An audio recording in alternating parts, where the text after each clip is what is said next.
Hello, friends. It's just me, Uncle Larry. Thomas Joseph Bukovac from the snowy lands of Cleveland, Ohio. Oh, sub-zero lake effect snow. I remember it well, walking to school in that shit.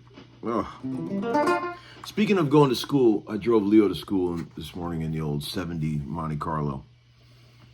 And we were sitting there and he goes, Dad, I wish this thing had an armrest. And I said, son, the reason I like these old cars is because they're a reminder of how difficult everything used to be. You know, there was no cup holders, armrests, no creature comforts, really. You know, that's just kind of how they were. You know, they were utilitarian vehicles. They barely had heat. The air conditioner works like shit. But, you know, we were tougher back in those days. We were getting a little spoiled. I rode a horse the other day for the first time in my entire life. A couple weekends ago, I went up to Kentucky with a friend of mine, rode a horse for like 90 minutes. And God, I've always appreciated the people in the Old West. I've never had a problem appreciating them and how difficult their lives were. But it gave me a whole new appreciation when I got off that fucking horse. I was scared to death the whole time I rode it. I'll tell you, I was scared to death. I kept thinking, I feel like I was 100 feet up in the air, and it felt like that thing was just going to throw me off at any minute. I was going to smash my head on a rock. And that would be the end of homeschooling. I'd be sitting in a chair somewhere, just not able to take care of myself. Can you picture it? Pitiful. Anyway, rough night of football last night for Larry. Man, did you see that the ending of that Minnesota game? The most flagrant missed call. I mean, I'm not saying they really had a chance of winning. They had 97 yards to go for a touchdown, but the guy grabs his face mask, bigger than life, in the end zone, and they don't call it. See, you know, if I had bet the other way, I would have been happy about it. But the thing is, you know, the NFL has gone as high tech as possible in every way. Yet we still have old guys running around out in the field that can barely see, making important calls. Why not just let the cameras make the calls? We got 75 high-def cameras on every game. Can't the cameras make the calls? The refs should just be in a press box somewhere, making the calls from the camera. I mean, but then I've said that to Ebo, and Ebo goes, yeah, but then they wouldn't be able to rig the games. And I was like, yeah, you're right. So anyway, we've got 300 CDs left of the limited edition Guthrie Tom in stereo record that were all signed. Boy, and I remember signing them. Hand cramps still. But I think there's 300 left of the 1,000 that we made, and if you want to grab one of those, it's the collector's edition with an extra track on it and a different cover than the one you have. If you want to check that out, go to the Baked Alaska website.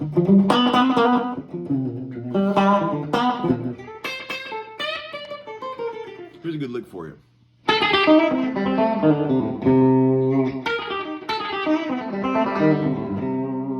gonna show it to you real slow.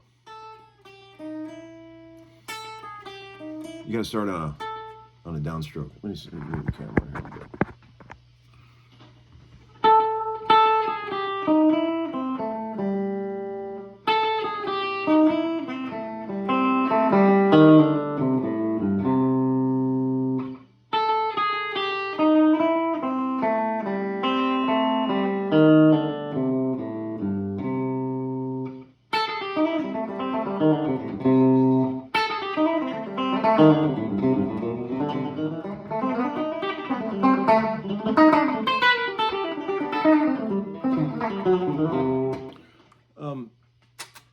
Well, I've been doing a lot of teaching lately, slowing things down. I'm almost getting close to finishing the endless amount of material that we needed to record for the Brett Papa subscription service.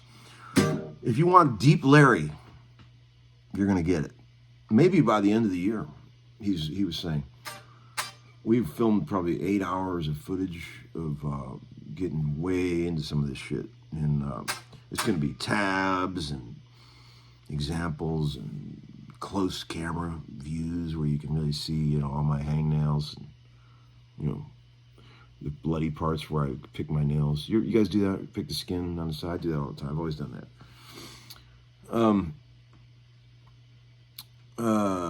Right before I went on stage, and the last gig we did at Guthrie and I did it, Third and Lindsay, I bit a piece of skin and it started bleeding really bad right before I'm about to walk on stage, and it was just pouring blood.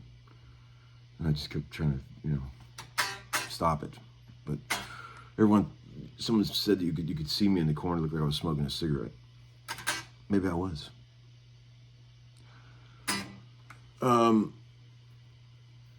Hey Tom, any brand new gear? I know you like old stuff, he said, but is there any brand new gear that has caught your eye? There have been a couple things. I'm not saying I'm going to go out and purchase these things, but I was curious about them. One is the new Fender amp that came out that Jack White helped design. It's got some very unusual features for a modern amp. Stereo, vibrato and stuff. That could be cool, right? Larry loves everything that spins around in stereo. That's just a common theme with Larry. Any kind of Leslie effect or rotating anything, I'm into it. And I'm embarrassed to even admit this, but I have, if there was one sitting in front of me, I would probably try it. The new multi-effects pedal that Fractal came out with, because you never know. I would probably hate it, and I would probably give up on it after 2 minutes of fucking with it and realizing that it's not intuitive at all. And then I would sell it for $50 less than I paid for it new. That's usually what I do. But you never know. Stuff like that, there could be some cool sounds in there, I doubt it, but there could be. I think there was a couple other things I was looking at, but I can't remember what they were. Oh, the guy from Collision Devices emailed me today and said that they're coming out with some new pedals. The guys that make the Black Hole pedal, which is an amazing pedal that I've talked about at length on the channel, they're coming out with some pretty groovy new stuff. He said he's going to send me a couple things to try. So I'll show you those when they get here. Let's see. Marshall figured out Running with the Devil by himself. I was like, he's in their living room playing it the other day. I was like, damn, dude, who taught you that? And he's like, I figured it out. I was like, okay. He had it too. But then we were driving home from school, and I said, man, he had a girlfriend. He's got his first girlfriend. And I said, do you still with that girl, man? And he said, nah, man, I broke up with her. She's already seeing somebody else. And I said, oh, wow. He goes, but I've gone up 10 points at least in popularity in school because I've been telling all the kids in school that all the records my dad plays on. They can't believe it. And they've looked you up and they Googled you and now they believe me. And I've gone up 10 points in popularity. Can you imagine? I said, well, son, I'm glad I can help you out in some way. You know, it's his dad's job to help his kid out, gain popularity in school, right? I was just playing on an Oliver Anthony record, and I showed, you know this guy, Oliver Anthony? I showed him on the phone. He goes, oh, yeah, I know that song. And he got a kick out of that. Leo gets a kick out of that, too, I noticed. For a long time, they didn't care. I could be playing with the Beatles, and they wouldn't even notice it, right? But they're getting to the age where they actually care, which is pretty funny to me. I remember when I got about that age, I really started getting enamored with, that's about the age I started getting enamored with who played on what. I remember poring over Steely Dan album credits. And to this day, like if you name a Steely Dan song where the credits were listed, I can remember the guys that played on each song. It's pretty weird. That's about the age, 11, 12, when you start really caring about shit like that. Up until that point, it doesn't matter. But you remember it when you first got into it. I know you do.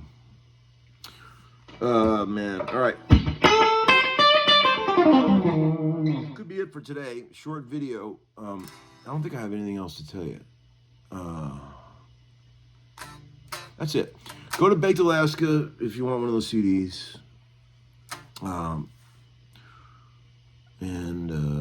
I think that's it for today. Nothing else to tell you. Have a great day. Have a great weekend. Uncle Larry. Over and out.